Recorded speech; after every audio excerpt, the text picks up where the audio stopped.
Thanks for checking out the Abnormal Japan podcast. We're based in Tokyo, Japan from Houston, Texas. If you're curious what it's like living here, or you just want to tap in for abnormal topics from time to time, stay tuned and follow us on your favorite listening platform.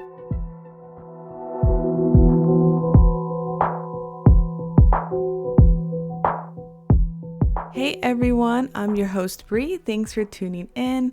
Last episode, we featured our first guest, Anish from the Good Times podcast. We talked about how it was like traveling in India. We busted some myths and we played Would You Rather, so check that out if you missed it. So to end off the spooky season, stay tuned for a bonus episode tomorrow as well about Halloween in Japan. As always, I'm here with my co-host. What up? I'm Ashish, co-host of the spooky episode of this podcast. The one, the only, the sleepy, the cutie. How you doing? That's a lot of titles. Yeah, if somebody wants to aggregate a list of all my titles, feel free. All right. I feel like somebody is probably recording all the different intros. I know, like down the line. Yeah. All right. So today's topic is urban legends in Japan. So after this episode, if you want to see how these legends look like, check out our YouTube video link in the show notes. Yeah. So real quick, this is a spooky time of the year. If you like scary things, you picked a good one to tune into. Yes. All right. So today we're going to talk about 9 Japanese urban legends. And we watched a movie based off of one of them, and we're going to review it. So stick around after the urban legends. Now, Japan has a rich history in spooky stories and folklore about the afterlife. The concept of yokai, which are supernatural demons or spirits that usually involve nature and humans and stuff like that. We're going to start light with some urban legends and then get scarier down the line. I like that. We got a couple of parts going. So, time codes will be in the description. All right, quick definition for those who may not know. And just to clarify, an urban legend is a modern myth or folktale that's either hard or impossible to prove, that is usually spread by word of mouth or internet. So like rumors, creepypastas, stuff like that. So let's just get right into it. Part 1, Real World Urban Legends. So this is about Yamashita's hidden treasure. Right, it's a treasure myth. Okay. So this is a World War II urban legend.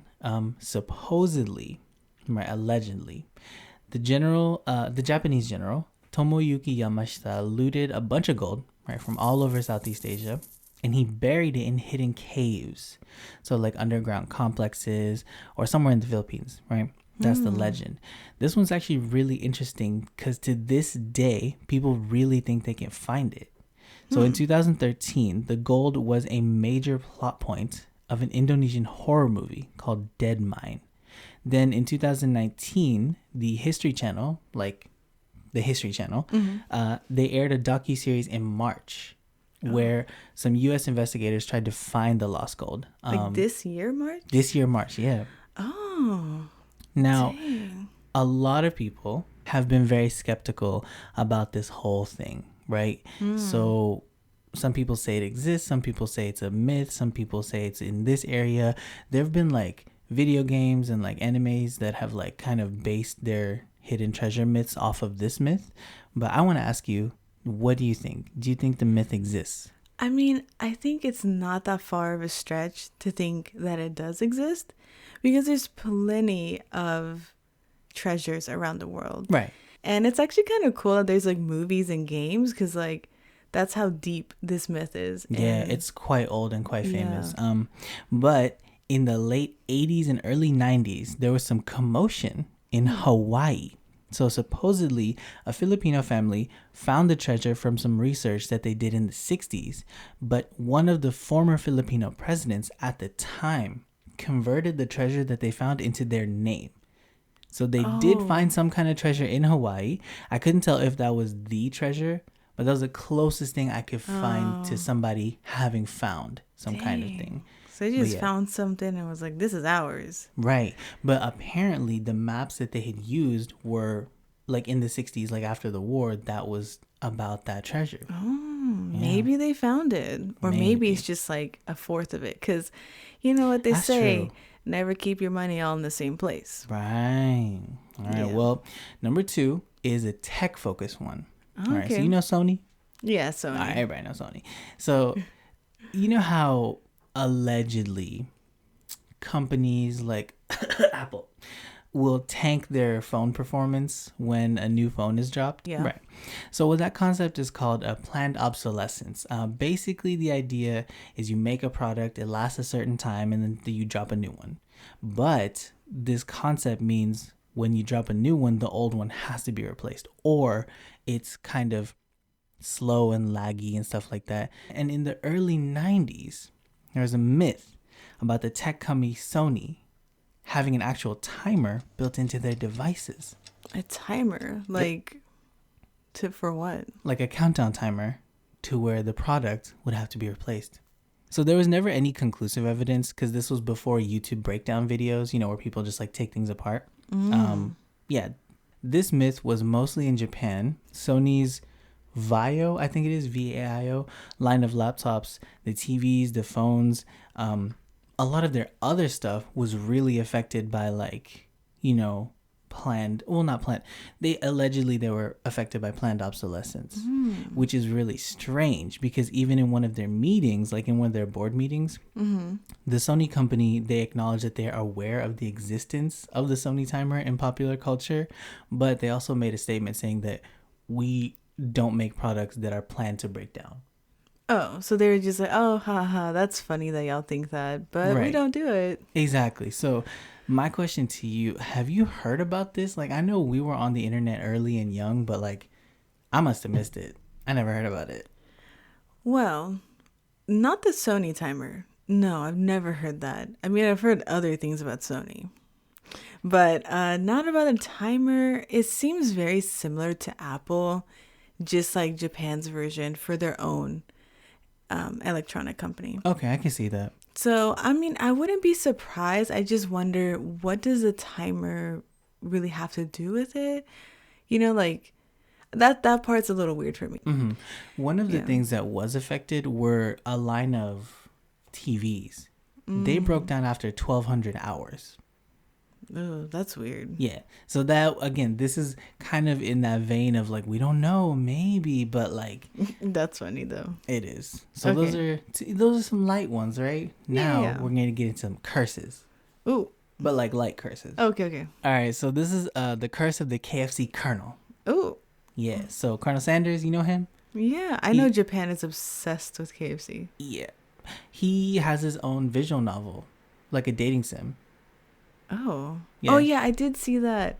And people were like, ooh, the Colonel's a little spicy. That's right. But this is the old school Colonel we're talking about. Oh, okay. So, Ew. Japan loves KFC. There's a baseball team in the Kansai area called the Hanshin Tigers, who are apparently cursed by the spirit of Colonel Sanders, the KFC mascot. Right. So 1985, the Hanshin fans were getting rowdy because the Japan team won the championship series, and they dumped a Colonel Sanders statue into the Dotonbori River in Osaka. Why? Wow. I'm telling you, the team won that year largely because they had a new player, a slugger, right? He was a white guy. Fans pulled up on the Embassy Bridge to celebrate, and the supporters started listing off the team main members, and in the fan group, each team member was represented by a person in the fan group. So they'd be like, player X, and then one of the fan groups would be like, oh, I'm player X, and then that player X would jump in the river like, yeah. And so they did that all the way down until the white guy, but they didn't have a white guy in the fan club. Oh my gosh, so they used the Colonel? Yeah, so they took him, they were like, yeah. I was about to ask, like, what does a white guy have to do with it? But then, oh, I see. Right. I see. Right. That's so weird. The team went on to lose the championship for 18 years. Dang. That's why they call it a curse. So because they disrespected the Colonel. They disrespected the Colonel. The Hanshin Tigers just didn't win afterwards. The fans tried recovering the statue. They apologized to the owner of the store, but it wasn't until 2009 where a diver recovered long-lost statue pieces, and they reassembled it and placed it at another location near the stadium because the original KFC store isn't there anymore. And there was some weird sketchy stuff where they found like murder evidence in the river at the same time they found the Colonel statue. So Ooh. yeah, it was kind of weird. I don't know if they're winning, but Yeah, I sports don't know fans, that let me much. know. Yeah, I don't know that much about sports, and definitely not about sports in Japan. But yeah, let us know if they're winning now. Yeah. So what do you think about this curse? What are your thoughts? Do you think it's real? It's a sports curse? I know there's a couple of those in the world. Now, some teams just suck, and I'm not saying this team sucks. I don't know, like I said, but it could just be that they're just not that good, you know. But that is ironic, I guess, that when this happened, then all of a sudden, after that, they didn't win any championships or whichever they So were you losing. think the curse of the Colonel's real? I think it's possible, but not likely. I think it's real. Colonel Sanders isn't real, right? But the energy around See, that's too much for me. All right, the number 4, the last one of our casual urban legends, is kind of a weird one. Now, Japan really loves giant robots, right? True. Yeah. Apparently, and if you've been to Tokyo, you know what I'm talking about. But for those of you who don't know, there's a building in Shinjuku, right? Mm-hmm. Which is called the Tokyo Metropolitan Government Building. It's a pair of buildings, and they serve for government stuff, offices, stuff like that. But they have a really high observatory area on both floors and a gift shop. So it's free to the public. You can go check it out. You get like citywide views. Sometimes you can see all the way out to Takao if it's clear. So it's a really cool building, and it's free to get in. But this rumor, this urban legend, and if you live in Tokyo, apparently you hear it at least once. The building. Okay, so I don't even know how to explain it. Basically, if there's an alien attack on Tokyo, the building can turn into a giant robot and fight off the aliens. Like a Gundam? Like a Gundam. Damn. If that did happen, I would give it props. It's a huge building. Like you can see it from very That would be an very anime on far itself. away. Like, just, I don't think it is, but who knows? You never know. That's why they're attached. The And, buildings. like, there's so much infrastructure. Like, I don't know. No. I don't know. I think that one's pretty funny. I haven't heard anyone talk about it, but I wouldn't be surprised if you're just like, let's say you're a tourist in Shinjuku. Right. And there's like some local Shinjuku people. And they're like, oh, that building. Yeah. It could turn into a robot. Like, you're like, what? No. no. That's funny. I think this one might not be real. Nah. I think it's just one of those like, oh yeah, Japan and robots. If it is real, that'd be super dope. I just worry about all the people inside. I don't think I would want to be there when it happens. No. You'd be able to see it from like way out where. Yeah, I'd just be like, no thank you. Just like, oh, I'm just gonna be at home. I'll probably film it, but that's it. Hey, live stream it. Oh gosh. That'd be dope. Anyway, Yeah. So that's all the fun, lighthearted stuff. I know y'all are weird. Y'all like the weird, dark stuff, so I tried to speed through it for y'all, but we're going to get into it. We're getting into the real scary stuff. Part 2. Supernatural Japan. Yokai, Yurei, and more. Yurei is the Japanese word for ghost or spirit. Okay. And Japan has, all different cultures have different versions of spirituality and supernatural stuff, right? Mm-hmm. So when you're talking about demons and spirits, there's different terms for them, but it's kind of hard to really explain it in a way that I can say, oh, this is a ghost, this is a demon. So you're just going to have to go with me and just say, okay, Yurei is ghost/spirit, yokai is demon/spirit. Okay. Or like monster, like Yokai Watch? Yeah. Oh, yeah. Basically. Okay. Basically. Yokai are like higher level supernatural things. Ooh. Yurei is like lower level. You know what All I'm saying? right. Still scary. Like Casper. Casper ain't shit. Okay. he So ain't not. shit compared to Casper might wear his little ghost cloth or whatever. But, anyway, Yeah. Japan does have a propensity for supernatural tales, right? So their history has really solidified images of ghosts. So the image of Yurei are more or less the same, right? Okay. So white clothing, either like a burial kimono or like a long robe or dress. Long black droopy hair that's like, tangled and hiding some facial features Like a The lot of the Ring time. Very and The much. Grudge. And loose joints like hands and necks. So those are the most popular kind of yurei. Those are called onryo. I hope I said that right. Those are vengeful ghosts that come back to haunt people because of how they died, and they stick around fueled by pure rage. Oof. No, no, no. And in fact, what you mentioned earlier, that's very true. So no matter where you are in the world, two of the most famous like Japanese ghosts or yureis or onryos are the Grudge Girl, right? Who is Saiki Kayako, and the Ring Girl, Sadako Yamamura. That's their names. Okay. So you know what they look like. Yes. You say Grudge, you say Ring, you know that's that Japanese ghost.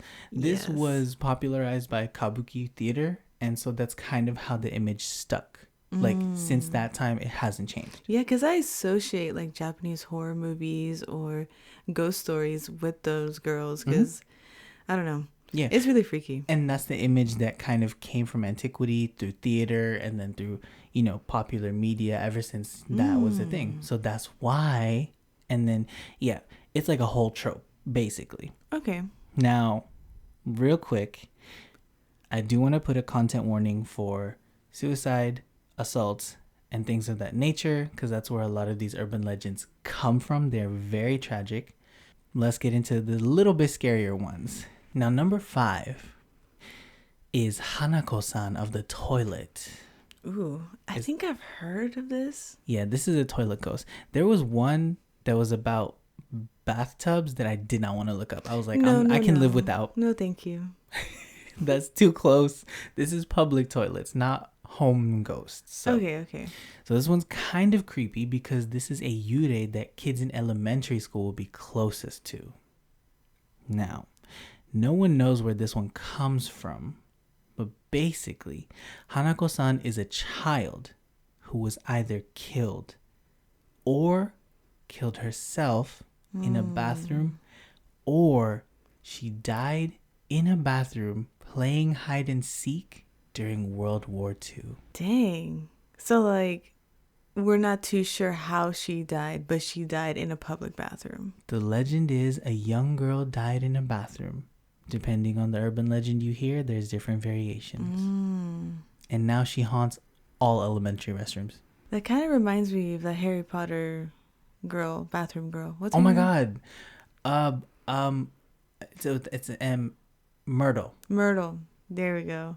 It reminds me of that, but how does she haunt people in the school? Well, the legend goes, if you go to a 3rd floor bathroom in a school, knock 3 times on the 3rd stall and ask if Hanako-san is present, you might just get a response. And then it's not 100% sure what she might do, but it's definitely bad. So some versions, the door flies open and you see Hanako-san standing in the toilet crying, and she drags you to hell. Whoa. Okay. Some versions of the urban legend, the door flies open and a giant lizard pops out and eats you. Ew. Some versions, she's crying and her eyes are bleeding and the sight of her scares you to death.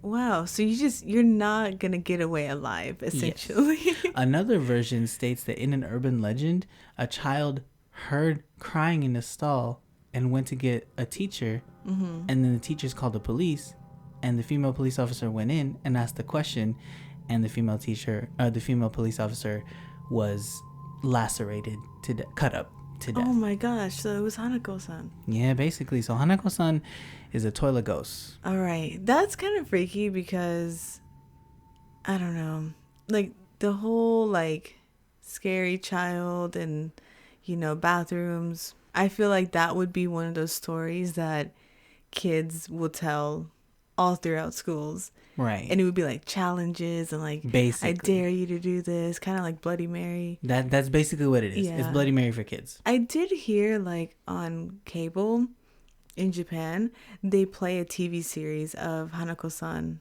in the toilet. Yeah, she's kind of a meme. Yeah, So like it's every year during like ghost season, they talk about her. nice. At least they make it like kid friendly, you know. So Well, I don't know about that. all you elementary ALTs out there, good luck. Don't go to the third bathroom stall Basically. on the third floor. All right, so the next one is another toilet ghost, Oh Yurei. gosh. Yeah, I know. Toilets are just so scary. In any public restroom. Now, this could be schools. This could be trains. This could be malls. This could be anywhere. Public. If you go to the last stall, which honestly, come on. We all go to the last stall. Like, let's be honest here. I go to the last stall. You go to the last stall. It depends. I usually like the last stall. But here's the thing. You might encounter a weirdo with a mask in red clothing. Either he'll be in the stall waiting for you, or as you're doing your thing, a hand will peek out from the bottom of the stall door, above the stall door, or he'll just be floating up there. Oh, hell no. No. First off, I would be shocked to see a man in the bathroom that I go to. First off, I probably would just leave. But I guess what's scary is like if you're like using the restroom and you just see like a hand. Oh gosh. Now no. think if you have headphones on. I wouldn't have headphones. In a public restroom, you got your AirPods, you got your headphones, you got your, you know what I'm saying? Not me, but yeah, I could see that. All right. Well, now this is akamanto, or red cape. Red cape, okay. Again, the urban legend origins are kind of weird. Some say he died in the female restroom. Some say he was chasing somebody there and she killed him. Yeah, like why was he... Oh, so it was like a woman's bathroom? Yes, this is for women. Creep alert. Yep. But akamanto will appear as you're doing your business and he'll ask if you want red or blue paper. Ignore this request. If you choose red, akamanto he'll cut you up and bleed you out. Basically. The fact that there's even a choice, I would just be like, no. Like, just... I don't basically ignore. You be like, no paper. I'm good. No, but if you choose blue, you get strangled. Oh my gosh. Yep. Sometimes people will try to outsmart akamanto by choosing other colors. Something like yellow will get your head stuffed into the toilet. Other colors will, again, get you dragged to hell. Or you could just leave. Yeah. Or maybe not. I don't know. Everything that I've heard of from akamanto says that this is in the ladies' restroom. There might be a akamanto for the men's restroom, but we never know. So, yeah. Anyway, that's weird. That's pretty bold for like a creeper to be wearing all red. Like a target. Like why? And now here's the thing. It can, in different versions, it's like a cape or a hood or a jacket or a cloak. It changes based on the time period. Yeah. See, that's why I don't like going to public restrooms when there's no one else in there. Because I always feel like there's still somebody in here. I just don't know. Like, how many times have you been in a public restroom and you were just doing your business, somebody else comes in, they probably don't know you're in there? That's true. Well, I try not to go to empty ones anyways, but yeah. Right. Yeah. But yeah. Now, one more, slightly more creepy, a little bit on the, if you work in a part-time side. Oh, okay. This is the haunted taxi ride. Now, this is awful.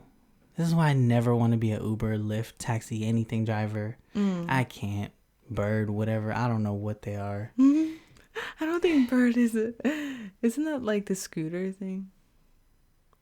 I never want to be a scooter ride share person. It's not a share ride. It's an individual ride. All right, whatever it is, basically, on a lonely night, a taxi driver needed somebody.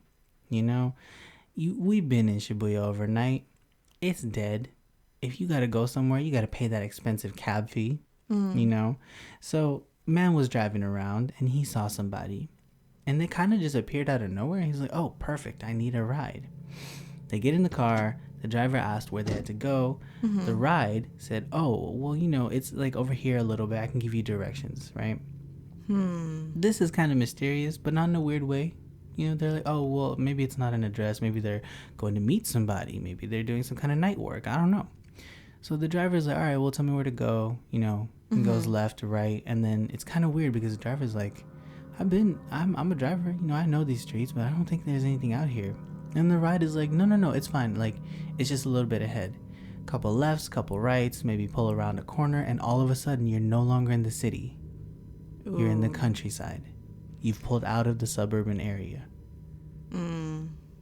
And so the taxi driver's like, well, the meter's going. Yeah, it's like, are you going to pay for this? Right. Yeah. And so the person's like, no, you're good. Just keep going. It's a little bit further. I'm going on a long distance trip. Thank you for picking me up. It's casual. But they start getting irritated. Taxi driver's like, man, I gotta get other customers too, And the person's like, no, it's fine. Like, what are you talking about? And so the taxi driver's like, man, where are we going? And they turn around and their cab is empty. When all of a sudden the taxi driver spins back around, the car goes over the edge of a cliff or a river or a bank, and they die. Dang. So essentially the ride was like, hey, go here, go there, and it just led them off a cliff. Basically. Dang. There is an urban legend in California that's very similar about a deceased bride.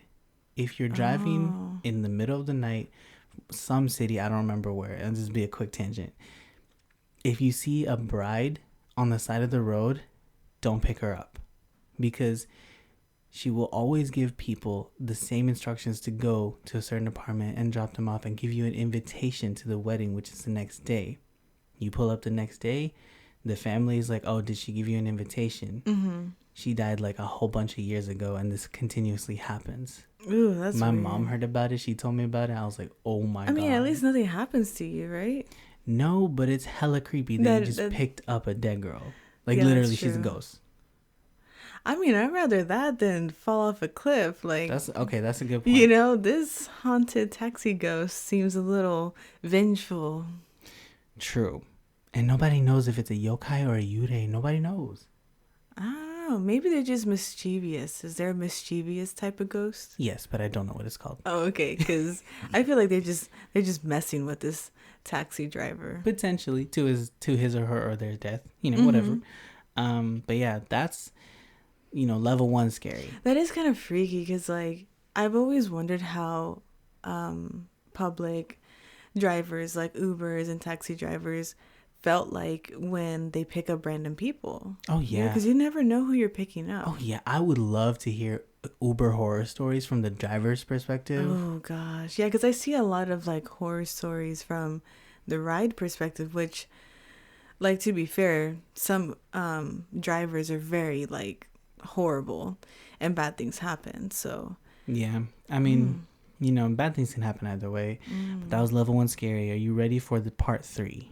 Yes, let's go. I'm here for the scary. All right. This was like this was like a appetizer. Yeah, it's just creepy. It made me feel a little weird. That's all. All right, let's go. Part 3. Scary ass urban legends.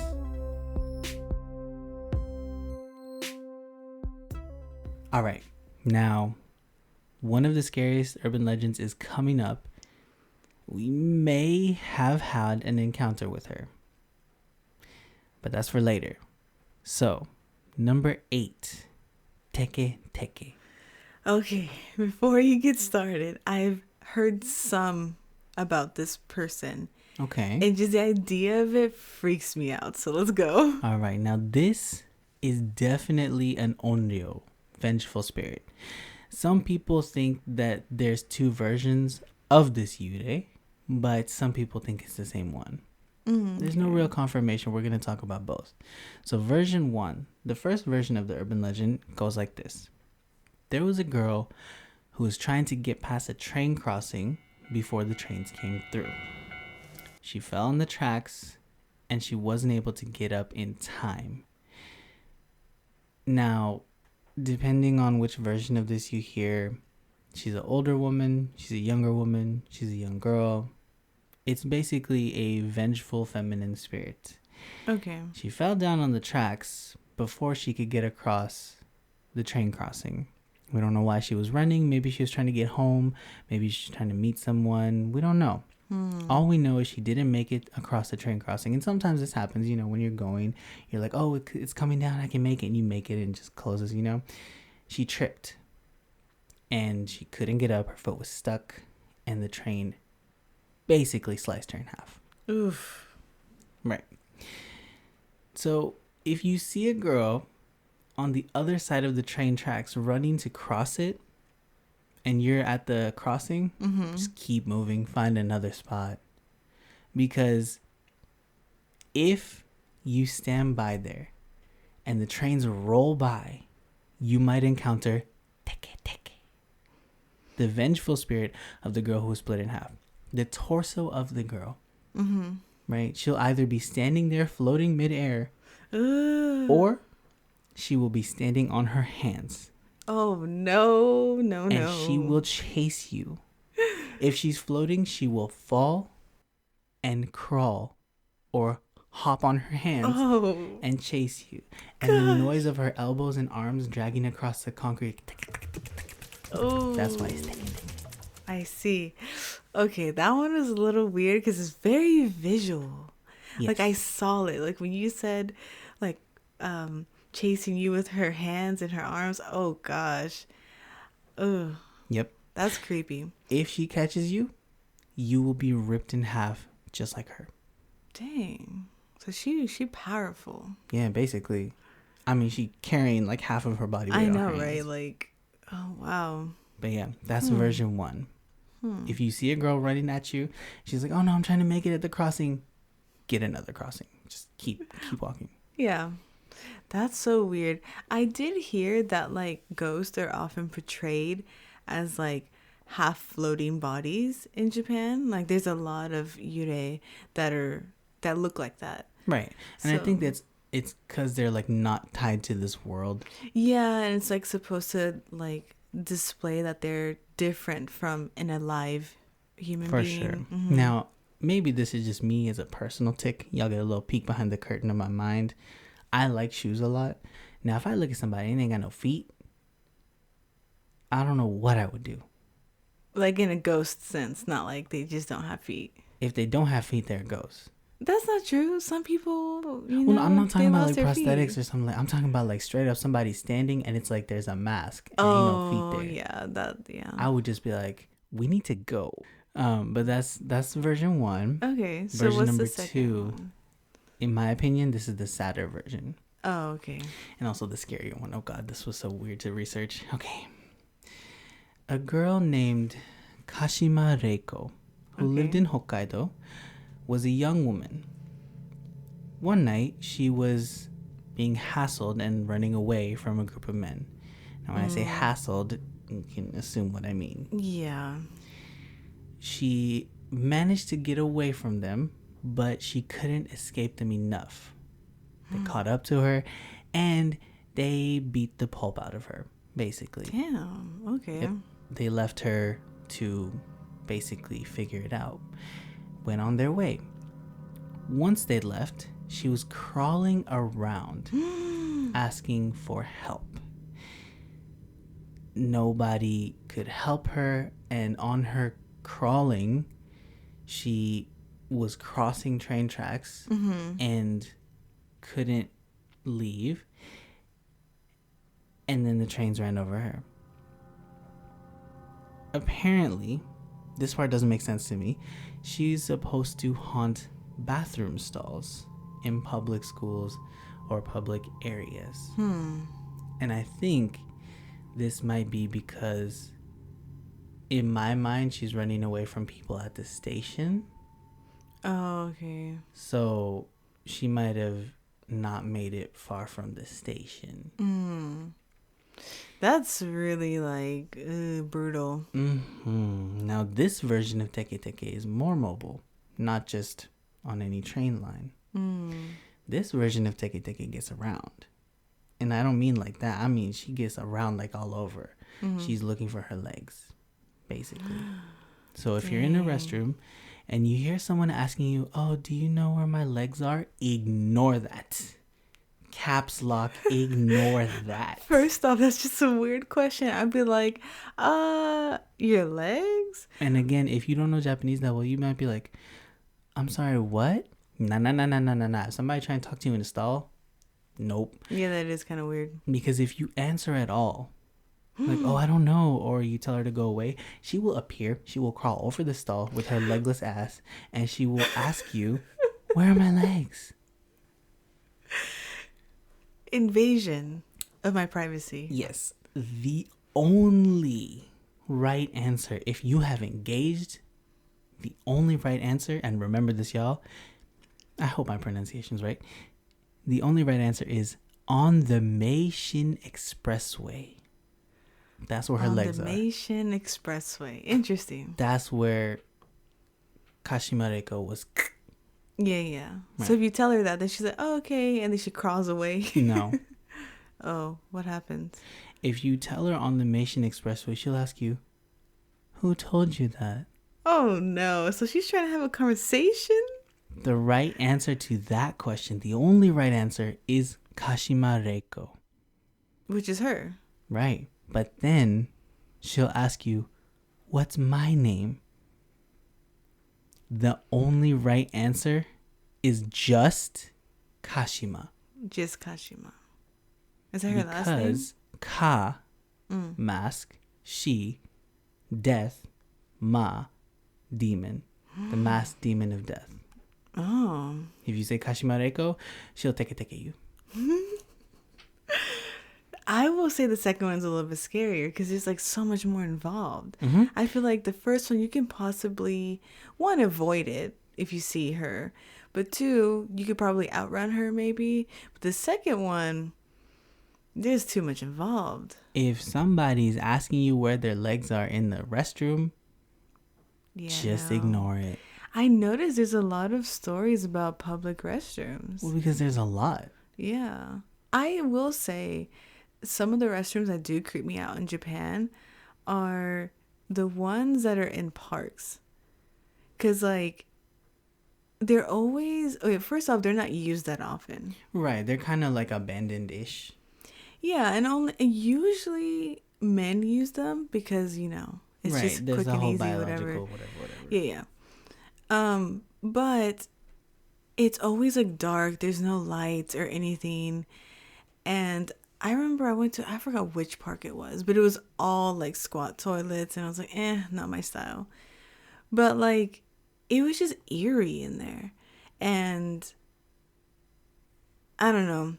Every time I see that, I'm like, nah, I'm not going to go. I'll wait. It is weird. And it feels weird. Yeah. So I could kind of see maybe. And no one really goes in there anyways. Mm-mm. Like ever. Yeah, it's got to be like a bright sunny day if I'm ever going in. But the thing is, even if it's bright and sunny, inside it's so like shadow-esque that it's too dark. Good point. Mm-hmm. And this goes for like outdoor outdoor or something. Yeah, this goes for outdoor toilets. So yeah, I don't know. I feel you on that one though, because that's anyway. Question: what would you do if you found yourself in these situations? So if I found myself in these Teke Teke situations, I would hope that I got the first one and I just kind of was like, you know what? I see someone running towards the tracks and I just walk away. Right. Hopefully I can avoid it. The second one, nah. Like, I feel like I would forget all the things to say and she would just take me. So, nope. Yeah, I would just hope I'm lucky and not have to deal with that at all. Or just the first one, I guess. Same. Yeah. But the second one, that image though, just no one helped her. No. Like, I would be like, girl, like, you look beat up. Let me help you out. Let's get the police. Let's get your family. Man. You know, that's why it's an urban legend, because it's tragic. All right. Now, the last one we're talking about tonight. I teased it earlier in the episode, but we may or may not have had an encounter with this one. And we'll let y'all decide. We'll tell you the story. I'll tell my side, you tell your side. But this is another tragic death, which created an onryo. Okay. Another thing I've noticed, a lot of these yurei, like famous yurei, are women. Kind of scary. Yeah. Are there any, like, non-feminine ghosts? Not that I'm aware of. Sometimes I hear, like, samurai ghost. Ooh. You know? Like, I think when you were researching, I was reading some articles, too. And there was, like, you know, like, war ghost or, like, samurai ghost. For some reason, a samurai ghost is less scary than a lady that's just doesn't give a fuck. Yeah. Maybe that's just me. But this one is kind of freaky. Now, there's a really, really, really scary webtoon that I read a bunch of years ago about this. And it's legitimately one of those things that once you read it, you never forget. Like the visual imagery is like really good. Webtoons, if you don't know, are like manga, but they originate in South Korea, and they're more for smartphones. So basically, it's a comic that you read while you're scrolling down, and as you scroll down, it gets creepier and weirder and scarier. I'll try to find it and link in the show notes. It's really good. Highly recommend, especially if you're doing it on a smartphone. Ooh, I'll probably see it after this then. Yeah, there's a version that I saw that didn't have sound. There's a version with sound. So with sound? Mm-hmm. Oh, no. All right, let's get into it. All right, so the story goes... Oh, I'm sorry. This is the legend of the slit-mouthed woman. All right. Kuchisake Onna. Kuchisake, slit-mouthed Onna woman, right? This is sad. The story goes that the Kuchisake Onna was a woman who in her life had a troubled marriage. Some stories say that her husband was a samurai. Others say that it was a more modern tale. This one is more of like a modern Yokai Yurei situation. She's very powerful, basically. But we don't know where she came from. So basically, her husband was cheating and awful to her, basically. So abuse, all that kind of stuff. And one day, she was tired of his shit. So she either cheated on him in return or they got into a fight because she called him out on his BS. Either way, the most common ending of all the urban legends tell us that her husband was infuriated and he slashed her mouth from ear to ear. So think Dark Knight Joker, only it didn't heal up. It's just open. And it's a much bigger scar. Yeah, I've seen pictures, man. Yeah, and there's a movie that we saw that was actually really scary. Yeah. Anyway, she died, sadly, but she came back to Earth to haunt her husband and anybody else she could find. As an onryo, as a vengeful spirit, she is human in her appearance, usually covering the lower half of her face. Sometimes it's a fan, a scarf, a surgical mask, or a cloth mask that you are going to see if you come to Japan. Everybody has them. If you're sick, you wear them. If you don't want to have anybody look at you, you wear them. This is super common. Yeah, true. Now, here's the thing. Because her face is hidden, this allows her to just roam around in plain sight. Many people have reported hearing or seeing like encounters with something like this. But the legend goes, if you see a woman just pull up to you at night, either you're walking the same way or she's walking the opposite direction and y'all make eye contact or something, and she's like, oh, am I pretty? From behind her mask or scarf or whatever. Ooh. That's when you ignore. Or else what? So here's what happens. In some versions, she'll grab you. She'll be like, I need you to answer me. You know? Okay. Some versions she'll grab you. In some versions, she'll be crying and walking alone. So if she notices you noticing her, so if she's like, oh, somebody saw me, she'll approach you and ask you the same question. Like, am I pretty? You know? Dang, that's sad. I know. And this seems like, oh man, somebody's going through some shit, whatever. Do not engage, especially at night. Leave, keep walking. If she grabs you, I don't know what else you can do, but whatever. Now, here's the thing. If you answer no, she will kill you with scissors or another sharp object. What if you say yeah? Like, oh, girl, you pretty. Well, if you say no, she'll kill you. In some versions, she may follow you home and kill you at your doorstep. Oh. Yeah, I know. But if you say yes, you're like, oh, yeah, girl, you fine. You know, what's up? Like, she takes off her mask or scarf or fan and reveals her slit face, wound open, jaw gaping, and will ask, how about now? If you say no, okay, she just kills you.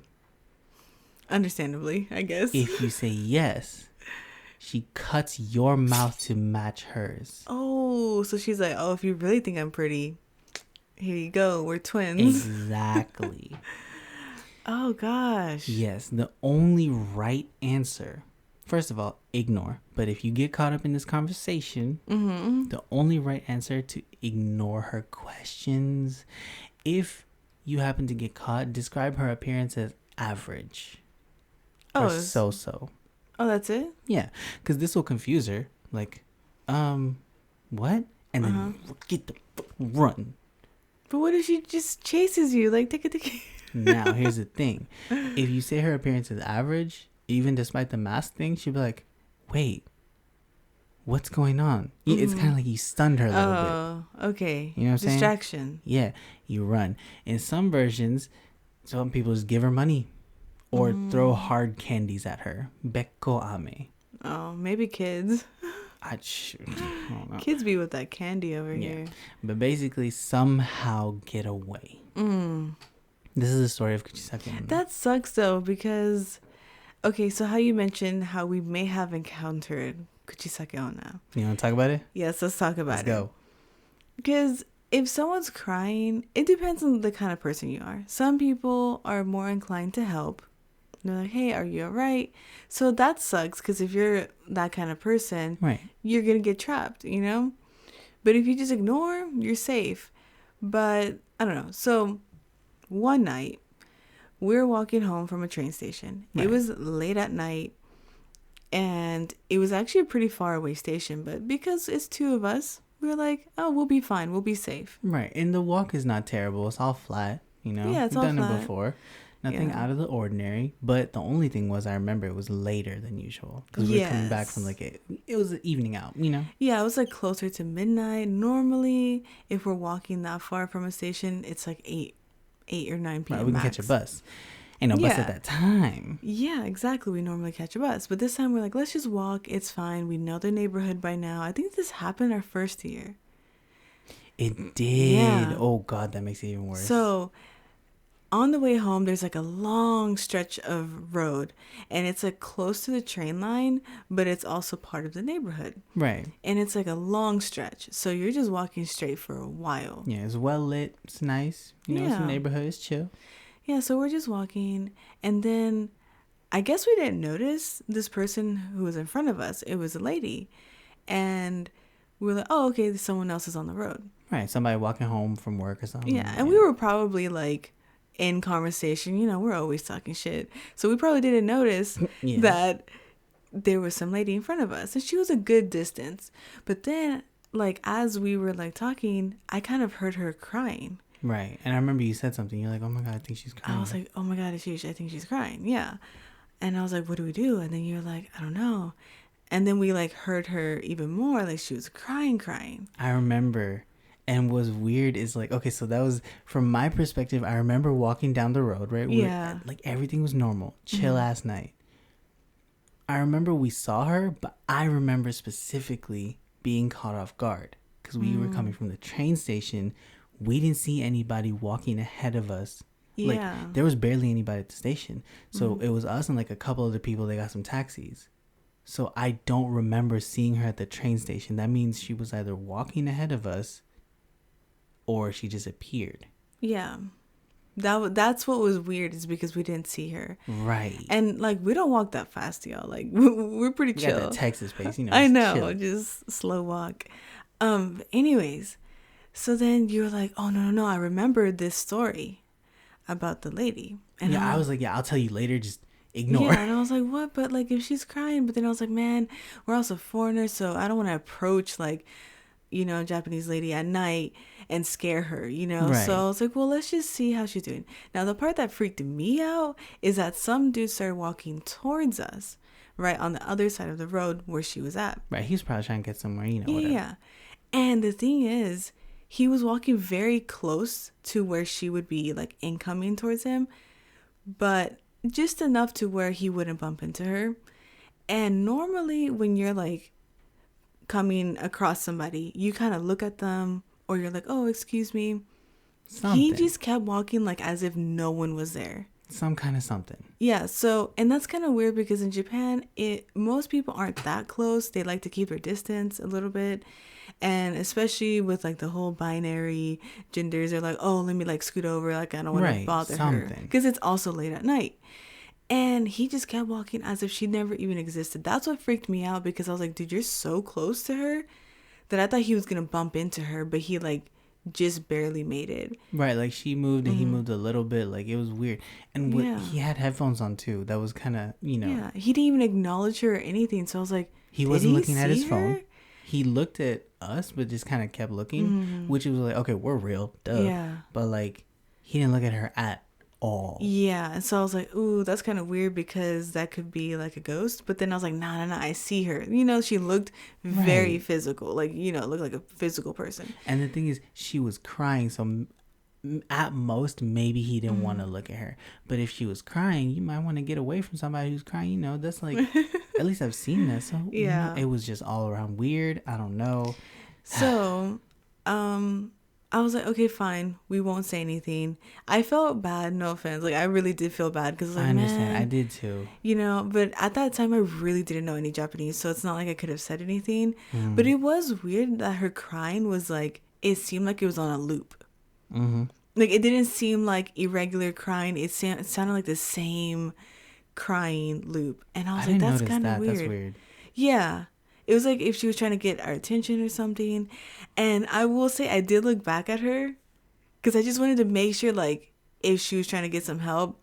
But she kept paying attention to, like, the road, like, whatever. So I was like, okay, I guess she's fine. She just wants to be left alone. Because I know some people, like, if I was crying like that, I probably would want to be left alone. Makes sense. So we just left. I didn't know you looked back. I did, and that's probably like a bad idea if it was like the urban legend Kuchisake Onna. Like, right. She probably would be like, "Ooh, she noticed me," and just like followed us. But yeah, oh no.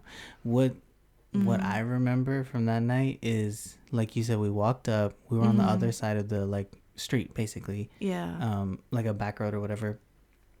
And I remember the dude, right? He walked past her. And then we got real close to where we could hear her like sniffling and crying. I didn't notice anything too weird about her crying. So like maybe she did sound like a loop. I don't know. What I do remember is we kind of picked up our pace. Like, all right, let's go. And I was like, boo, I'll tell you about this later. Like, just trust me on this one. And I remember as we walked further, all of a sudden her crying just cut out. Oh. Like, I remember that.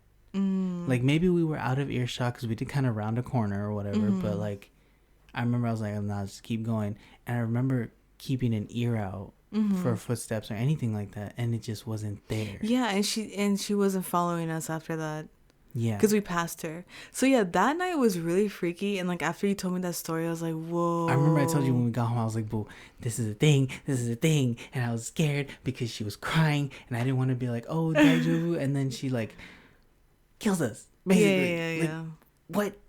Yeah, so that was scary. We don't know if we saw the carved slit mouth woman, Kuchisake Onna, but it was very close-knit to this story, so who knows? What do y'all think? But yeah, we would love to hear y'all's thoughts. Stick around after this if you enjoyed the urban legends to hear our review of the movie Kuchisake Onna, or in English, Carved the Slit Mouth Woman. If y'all want to watch it, just Google Kuchisake Onna movie English subs. It's on YouTube, so. Yeah. It was pretty interesting. It actually kind of freaked me out. Yeah, especially if you live in Japan and you haven't watched it, watch it for sure. It's worth it. Yes. All right. Thanks for listening, everyone. That was fun. Thank you for hosting this, Ashish. That was really cool. It was very scary. I appreciate it. Yeah, I love the spooky episodes. I'm kind of in the mood to do another true crime. So if y'all have any cases y'all want to hear about in Japan, let us know. And we can cover that maybe next month.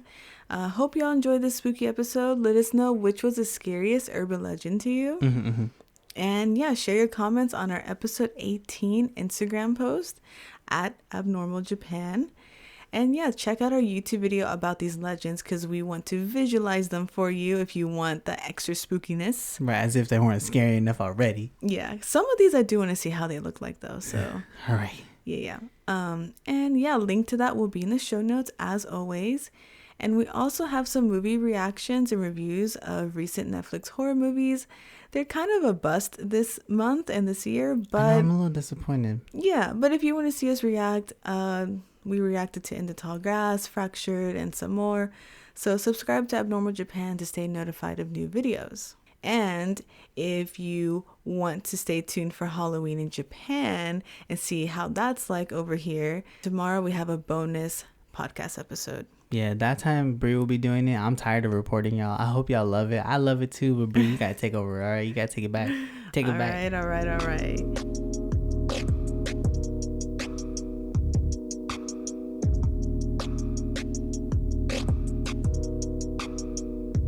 What up, y'all? Welcome to the Abnormal Japan semi-movie review podcast thingy.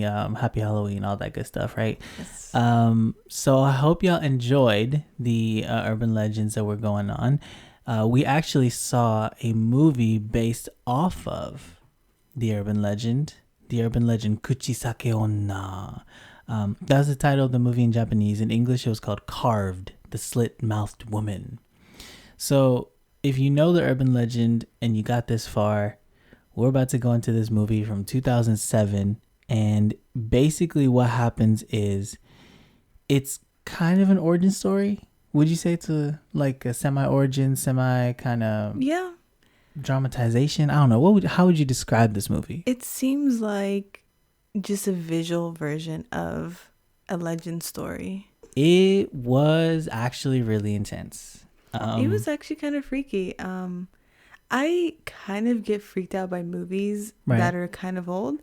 I know like 2007 is not that old, but like to today it's kind of old. That's like what, 12 years ago? Mm-hmm. Yeah, so it's a bit of time, you know. It was just freaky because it's not perfected, if that makes any sense. It's just very eerie and unsettling and surprisingly kind of gory.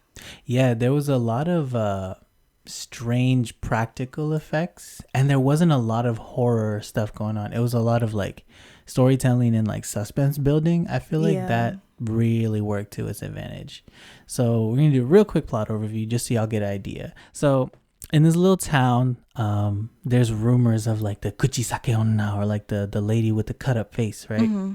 And they're like, oh, the lady's making the rounds back in the news again, blah, blah, blah. Like, these are all rumors, right? Like, the adults are, you know, kind of telling their kids, like, oh, back in my day, she used to do this. Like, they're just, you know, they're like scaring the kids because it's one of those rumors, like urban legends, you know? Yeah, and it starts off with like literally different parts of the neighborhood talking about this legend. Like, all these little kids know these rumors. They're like, yeah, hey, like the carved woman is gonna come out at 5 p.m. Yeah, and what's wild is that's so true. Like, little kids, they be the ones over here telling all these rumors and trying to summon all these things. I know, they're over here gossiping. Yeah, but I mean, that was kind of cool. You got to get the feel of how people kind of like talk about things and how fast rumors spread. Yeah, for sure. Mm-hmm. And so it's school, you know, as kids, it's elementary. We get to meet one of the protagonists, this teacher lady. Mm-hmm. I ain't like her. I ain't like her at all. Yeah, at first I was like, oh, okay, she seems kind of chill. But then when she is revealed as like a mother and you realize that she's kind of abusive too. Mm-hmm. And she also gives really bad advice. Awful advice. One of the main girl characters who gets hurt by the carved woman or gets kidnapped by her. So yeah, we're introduced to her. Yeah. She's a teacher. Mm-hmm. Not really a great teacher. We never see her teach, but like her demeanor with her students is not. I think she's new, remember? Oh. They were like, oh yeah, it takes a while getting used to a new school. I missed that. Okay, so I guess she's not good at her job. Yeah, I think she's just like confused the whole time. Yeah, and she just got through a divorce, so she's just. I see. Maybe she's like, what is the phrase? She's green. Like she's like a green leaf. Like she's not really. Yeah. You know. Okay, that makes more sense. I was really wondering. I was like, how are you working in this industry? But no, okay, I guess that makes a little bit more sense. So she's like, all right, we're going to get the kids out to school, you know, whatever, closing up for the day. She goes up to the roof and there's an earthquake. Now, that's very common. earthquakes happen. But not that bad. That No, that was one a big was one. like everything was shaking. The whole town was like in this earthquake. Yeah, but okay, so then, there was a room in a house Mm-hmm. that just bust open, and you see this arm with scissors come out, and so right away we're in it. Like, Yeah. You also see Kuchisake Onna. yeah, She comes out and she's like a corpse. Yeah, like hella rotted. Like, Yeah, and she's like in a trench coat and she has like garden shears and it's like. yeah. Oh, my maybe that's God. why it's called that. Oh, Weird. anyway. Okay, let's move on. Then we get introduced to Mika, the best character in the movie and the saddest character in the movie. I feel so bad. I know. So bad for her. So Mika's mom is just a bad person. We're introduced to Mika's mom, who's like, oh, why aren't you saying anything? Why aren't you saying anything? She literally bullies her kid. And then out of nowhere, she like punches her in the head. Dude, yeah. It was really weird. At first, I thought her mom was Kuchisake Onna because she was like so tall and slender. I was like, ooh, that's weird. But nah. But yeah, she's like bullying her child, being like, oh, you need to speak up. You need to speak up. I don't know. Something happened. Yeah, she's like, oh, the Kuchisake Onna's going to get you. Yeah. And then she's like, oh, you should get a slit mouth, blah, blah, blah, or something. Yeah. And then she just throws her down and she gets hit by the table. And you're just like, damn. And then she has to go back to school the next day. Yeah. With the white face mask. Yeah. And everyone's like, ooh, you're the Kuchisake Onna. And then it's fucked up. But kids they bully each other. They bully the crap out of her. Yeah, and then like they take off her mask and then she has this huge bruise. And they're like, ooh, dang. Like, oh shit. Yeah, like, ooh. We and then that's when the teacher runs. She's like, what's going on? And the new teacher. Yeah. Anyway, so then she's taking the kids home because one of the kids got in a nearby school. So the elementary school is like, hey, we're gonna have the teachers escort y'all home. There's like a kidnapping going around, whatever. So the teachers escort her home. This bad teacher like takes Mika back to her house, and Mika's like, I don't want to go home, because her mom pulls up and she's like, no, I don't want to go home. So the teacher's like, oh, don't worry, I'll walk her with her so she's safe, and I'll bring her home. I was like, okay, that's good teaching. There you go. But then like when Mika tells her, oh, my mom like hits me or hurts me, and then the teacher is like, oh, sometimes people just, they love you so much that it gets out of hand. And you're just like, what kind of bad advice is this? And then you see that the teacher is like, she has a flashback where she beat up her kid. She slapped the crap out of her in public. Yeah, this kid was like 3 years old or something. Yeah. And so yeah, this movie definitely has a lot of like physical abuse towards, a lot. Yeah, so like if you're triggered by that, like don't watch it because there's a lot. But then like Mika's like, man, this sucks, so she just like runs away. Yeah, she's like, I hate my mom. And the teacher's like, don't say that. And she like yells at the kid. She's like, don't you ever say that. And then the kid runs away, and then that's when Kuchisake Onna comes out. She just pulls up out of nowhere. Like, we see her right away. Yeah, and then she has like this huge slit, and she has like white green eyes. And yeah, so Mika's like, and she pulls her mask off, and we see her face like in the first 20 minutes of the movie. Yeah, it's really gross. And then like her hair is like long and kind of weird. Yeah. And she's in that trench coat, garden shears, white mask. Like, it's kind of wild. Yeah. So then the cops are like, oh no, what's going on? Give us a report, whatever. Mika's mom is like, so sad. And like, we're supposed to feel bad for her. Like, I feel bad for Mika, not for her mom. I don't know. Like, yeah. Nah. And then so the teacher gets suspended because the principal's like, man, you lost a child. Like, and you're new. Like, we don't know you. So that's kind of when this other dude shows up. He's another teacher in the same school, and he like hears random voices, which it's explained later, but he basically, him and the other teacher go on an adventure. They're like, oh, he's like, I gotta go, I hear these voices. And he shows the teacher a picture of this lady, and he's like, dang, that's my mom. Yeah. So he's like psychically connected. Yeah, the girl teacher is like, oh my god, that's her. But she doesn't find out that it's his mom for a while.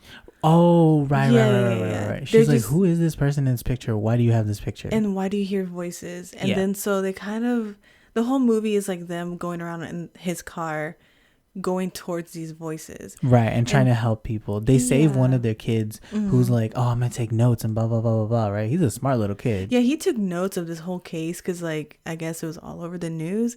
And yeah, they go to his house because, like, they're trying to follow the voice of this lady. Right. Because the voice that she keeps saying is like, "Am I pretty? Am I pretty?" Yeah, something like that. And so they follow it, and then, like, as soon as they open the door, she's in the house with that kid. Yeah, because they're like, hey kid, open the door. And at first I was like, oh, that's the lady. But then it's them. And the kid's like, oh, I guess I'll open the door. Like, he made sure it was them first. And then they open the door and she just comes in and grabs a kid. Yeah, because she was, like, in the house the whole time. And they're like, oh, no. And they're trying to fight her off. And then the new teacher lady, she, like, stabs, Kuchisake Onna Right. in the side. But it turns out it wasn't her. It was the kid's mom. It was someone else's mom. It was oh right, it wasn't the boy kid's mom. It was somebody else. It was some other kid's mom, and it was really sad because they were waiting for their mom to come home. Oh my god, I just remembered that. And so what you start to realize is that this ghost possesses mothers and makes them sick, because usually when the moms get sick, they start coughing, right. And they have to wear a white mask, and then eventually they become Kuchisake Onna. Yes. And then they start doing the whole garden shears. And that's pretty much the whole movie. Like, moms get like mom after possessed. mom after mom. Yeah. So what happens towards the end, the dude is like, oh, this is my mom. And so they go through the notes or whatever. And the kid is like, oh, there's a house with a red roof. And then this dumbass not new teacher, the dude teacher, he's like, maybe, yeah, it might be my old house. Yeah, and we're just like, why didn't you think of that? Anyways, so they go to the house, and he has, like, flashbacks, and you learn that, like, he was, like, hella beat up by his mother. Like, he had 2 other siblings. Yeah. And they got beat up, and at first you're like, dang, this is just, like, an abusive, like, parent case. But it's because she got this cold, and I guess she was possessed. Yeah, she was one of the first possessed people. But it's wild because, like, the acting was really good too. Like, when the kids were getting beat up, I'm pretty sure it was staged. But, yeah, like, I'm pretty sure, but it looked real. It looked real, and it was really, like, sad and pathetic. But yeah, and so you learn that his siblings died because she ended up going too far. And then you realize that she does have another side where she's not consumed by this possession, and she's like, oh, I'm so sorry, but he's right, because he finds a knife on the floor, and it triggers a whole ass flashback, to where his mom is telling him, chop my neck off, chop it off. And so, like, or chop my head off, something like that. Yeah. And so the thing that she says is like watashi kire or something like that. Like, kire can be like, oh, pretty, or like kire can be like a like command to, like, cut. To command to cut. Yeah. So, like, that's what he's been hearing. And then it's like, aim for the neck, cut me in the neck kind of thing. And then he's just like, what the heck? I know, this poor little boy. He's just like, I don't know what to do. He's like, I don't want to hurt my mom, even though she's hurting me. But then he ends up, like, slicing her mouth. Right, because she came at him. She grabbed the shears from the floor and tried to go at him. And then he cut her face, and that's how she got that. And then he put her in, like, a closet, which is the same closet room that she came out of in the beginning of the movie. Right. And he just put her there. He put a mask over her face because it was, like, unbearable to see her face. And he put a trench coat to cover her. I know. It's so sad. Like, this is... And I feel like this movie is about cycles of trauma and how they continue and how it can... for sure. It can just happen randomly. You know? And, like, the whole vengeful ghost and stuff like that. Yeah. So that happens, and then... they find Mika, who was held down there, which poor Mika. There were some really, like, gory scenes when, like, she put the kids down there. Oh, and like she cut up some kid's mouth, and, like, the other one she killed, like, badly killed. He, like, turned up somewhere else, like, just and then Mika's god, and the other girl was Mika's friend. So sad. It was messed up. But Mika tried getting out though. She got that pottery piece, and she tried cutting things. She was Mika like, is the best girl. I know, she was like, I'm gonna survive. She did like fall asleep because she was probably tired. Yeah. But at this point, this is when like the dude teacher and the new teacher come in and save her. But yeah, it was just a lot. Yeah. And then Kuchisake Onna just pulls up. She's like, hey. Oh, actually, she didn't say anything. She's like, oh, who cut me or whatever. Yeah. And then they try fighting her off, but it's another mom. It's another mom. And then all this whole time, like Mika's mom is trying to find her, even though she was like in her house, kind of under watch with police. Right. But she's like, oh, I'll be right back. And they're like, oh, okay, sure. Nah, she's like driving around. She's straight peeled out. Yeah. But she finds the same house, which is like super like destroyed. It's in the middle of nowhere. It's up a hill. You got to pull up on this weird side road. Yeah. And yeah, so she tries to go find Mika. She's all scared. And she sees her daughter, kind of saves her. But then she also becomes Kuchisake Onna. And Kuchisake Onna cut the dude's Achilles so he couldn't walk or anything. Couldn't walk. So he grabbed the lady. He's like, y'all go, blah, blah, blah, blah, blah. They sit at the top of the stairs, like, not running away. But he gets Mika's mom and cuts off her head finally. And then there's this huge earthquake and they both get buried down there. And Mika and the awful teacher get out the house. Yeah. And then they leave.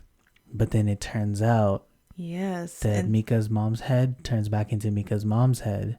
Yeah, but then the body is like that corpse. See, that is the what's it called? The onryo, the vengeful spirit. Yeah, it was really creepy.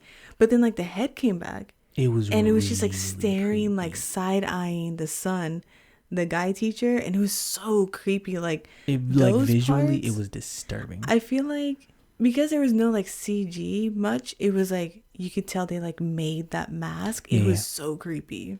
Ugh, like talk about practical effects. And then it turns out that like, you know, then you see the new teacher lady, she's all in white and she's trying to talk to her daughter, you know, with her ex-husband. And he's like, I don't want you talking to her because, you know, she was physically abusive. Yeah. So then she's like, oh, I want to talk to my daughter. She talks to her daughter and they try to like make amends. And the daughter's like, oh, mommy, whatever. Right? Yeah, it's very sweet. And then like she starts coughing and you're like, oh shit, here we go again. Yeah. You know, and she doesn't become Kuchisake. She just gets taller and it has like garden shears. But it's her face. It's her face. I think she's like about to turn. I don't know. Some kind of weird thing.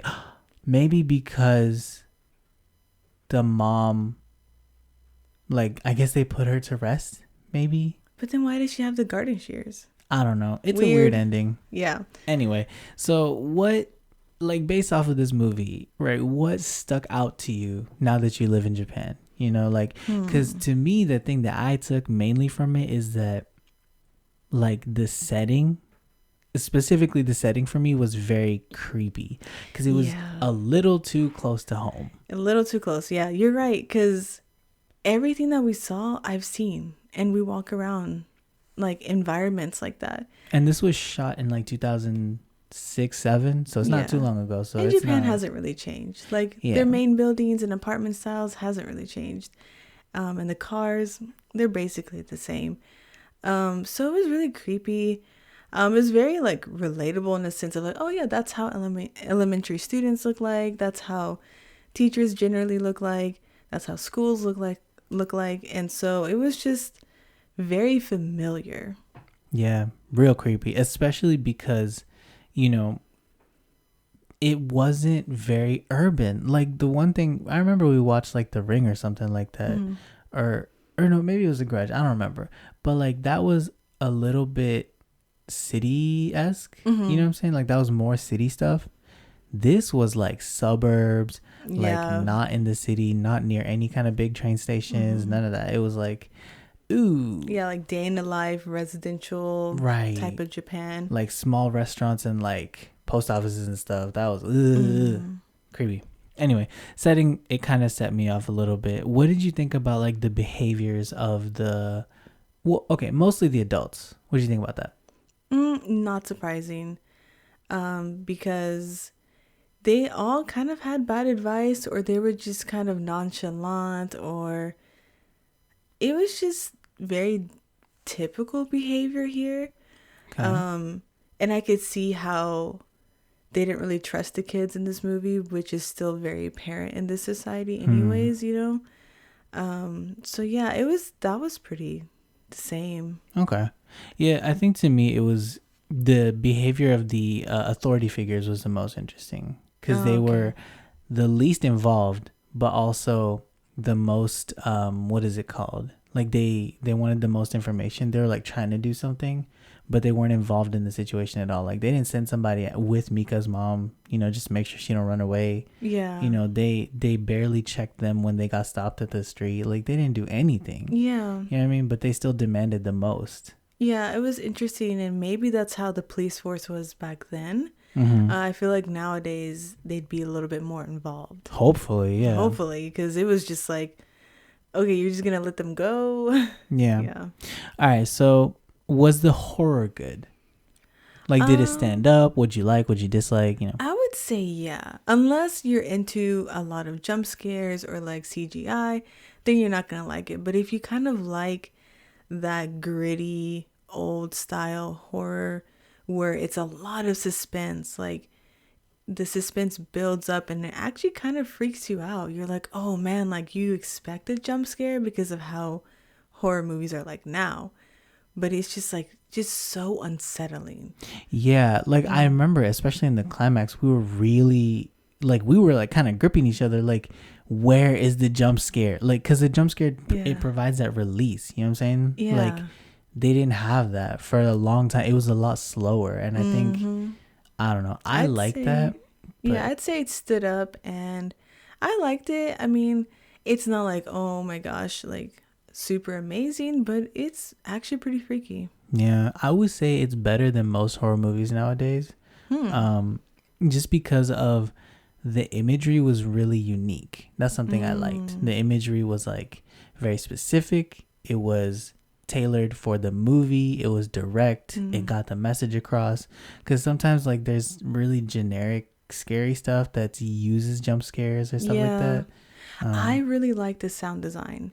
Yeah, Like the shears were and real. cutting of the flesh. Like I was like cringing. It was like, ooh, that's so realistic. And like just everything had a sound, and it also sounded really real, like on set real. So it's pretty cool. Yeah, the one thing I didn't like, but it was really good, was the depictions of abuse. Like, oh yeah, that was very realistic. Yikes. It was like they framed it really well, and I hope there was no like actual abuse on set. I know. I was like, did she actually punch that kid? Because the timing and the visuals and the sound all went together a little too well. Yeah, but I mean, I don't know.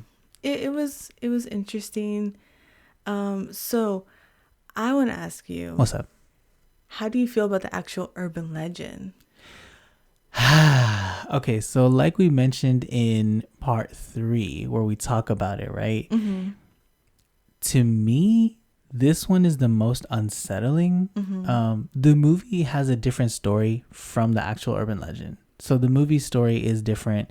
And I think for movie purposes, it actually works a little bit better because there's more like drama and stuff like that. But this urban legend like still really unsettles me just because it kind of preys on empathetic people.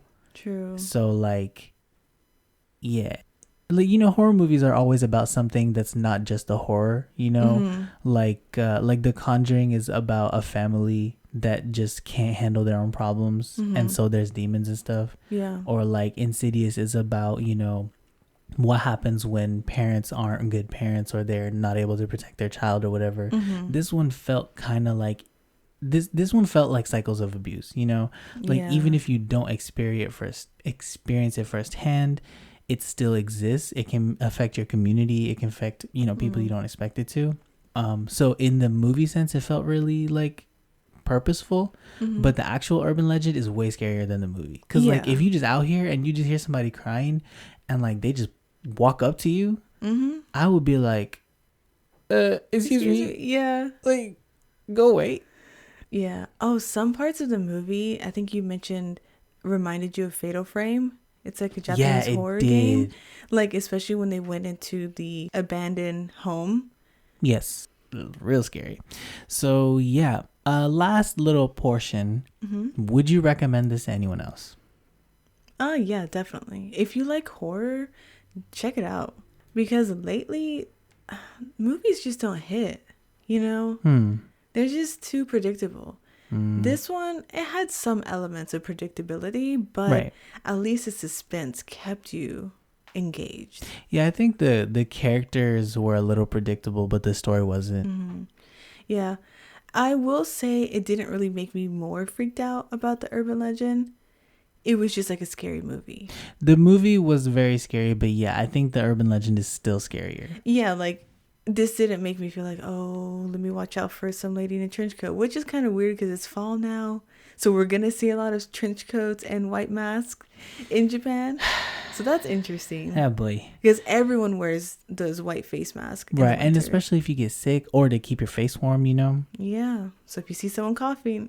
Oh, God, nah. I'd be more concerned if you see somebody crying. Like, I know, hell right? No. All right, so would you watch any sequels? Is there a sequel? There's one sequel, and then there's another one. So there was a sequel the next year in 2008. There was one that came out in 2012. It's about this girl who is also a Kuchisake Onna. Like, she had her face cut up when she was fighting a Kuchisake Onna. So it's just like the battle of the Kuchisake. Yeah, and like apparently she's like, I'm gonna hunt you down, and they have to like fight it out. It sounds really dumb. Yeah, sounds like I'm not gonna lie. Who knows? It might be good. I'm kidding. I'm probably not gonna watch it. The sequel is also in the same place we found it. Oh, like the same. Oh yeah. So this is Kuchisake Onna 1. There's Kuchisake Onna 2, like an origin story. Oh, okay. Interesting. All right. You want to give it a look? You want to give it a watch? Maybe. All right. Well, that's all for this movie review. Let us know if you watched the movie and let us know what you think. Because honestly, we watched it kind of late at night and I'm scared. Yeah. It was pretty interesting. It actually kind of freaked me out. Yeah, especially if you live in Japan and you haven't watched it, watch it for sure. It's worth it. Yes.